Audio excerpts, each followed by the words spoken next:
না, তরুণদেরকে আমরা বিভিন্ন মাদক থেকে বাদ দিয়ে মাঠে কিভাবে তাদেরকে আনা যায় ওই চেষ্টাটা আমাদের, কিন্তু যারা পুরাতন প্লেয়ার আছে তাদের। এই বয়সে খেলাধুলায় কেন? না, এই বয়সে খেলাধুলা বলতে এরা আমাদের দরগাবিলের একটা ঐতিহ্য হচ্ছে, ফুটবলটা হচ্ছে আমাদের দরগাবিলের ঐতিহ্য। কারণ এই দরগাবিল যারা সিনিয়র প্লেয়ার আছে, এরা আমাদের যারা পুরাতন প্লেয়ার, এদের সাথে একটা ম্যাচ খেলার জন্য খুব বেশি আগ্রহ প্রকাশ করতেছে, মাঠে আসে কিন্তু।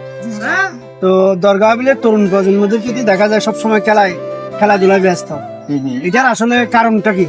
না, এটা আমাদের তো ঐতিহ্যগতভাবে আমাদের দরগাবিল ক্রীড়া পরিষদ, এটা ঐতিহ্য আজকে একদিনের না, অনেক দিনের এটা দরগাবিল ক্রীড়া পরিষদ। এক সময় এই দরগাবিল ক্রীড়া পরিষদ থেকে মানুষ দরগাবিল ক্রীড়া পরিষদের খেলা বললে মানুষ মানে কি বলে হামড়ে গিয়ে পড়তো, কিন্তু মানে দর্শকের ভরপুর থাকতো। তবে গত কিছুদিন 10-12 বছর হচ্ছে আমরা যখন খেলা থেকে অবসর নিয়েছি, তখন কিন্তু দরগাবিল ক্রীড়া পরিষদ ওইভাবে সাফল্য বা আমাদের দর্শকদেরকে দেখাতে পারেনি, হয়তো এই জন্য আজকে মানে এই অবস্থা।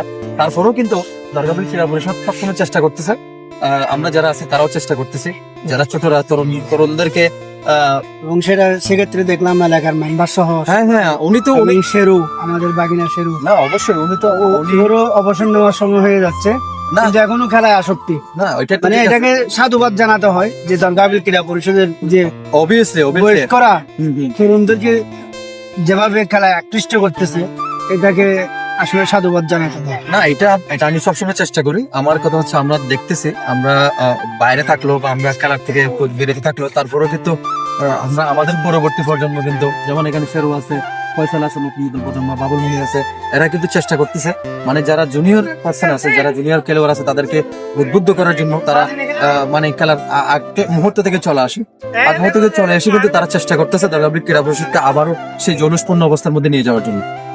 তো সবাইকে ধন্যবাদ আমাদের সাথে থাকার জন্য। দরগাবিলের যে খেলার প্রতি আসক্ত তরুণদের এবং বয়স্কদের, বৃদ্ধদের বলতে পারি, যুবকদের, এই আসক্তিটা সামনেও চলমান থাকবে এবং দরগাবিল ক্রীড়া পরিষদের খেলোয়াড়দের জন্য শুভকামনা রইল। সবাইকে ধন্যবাদ। আসসালামু আলাইকুম।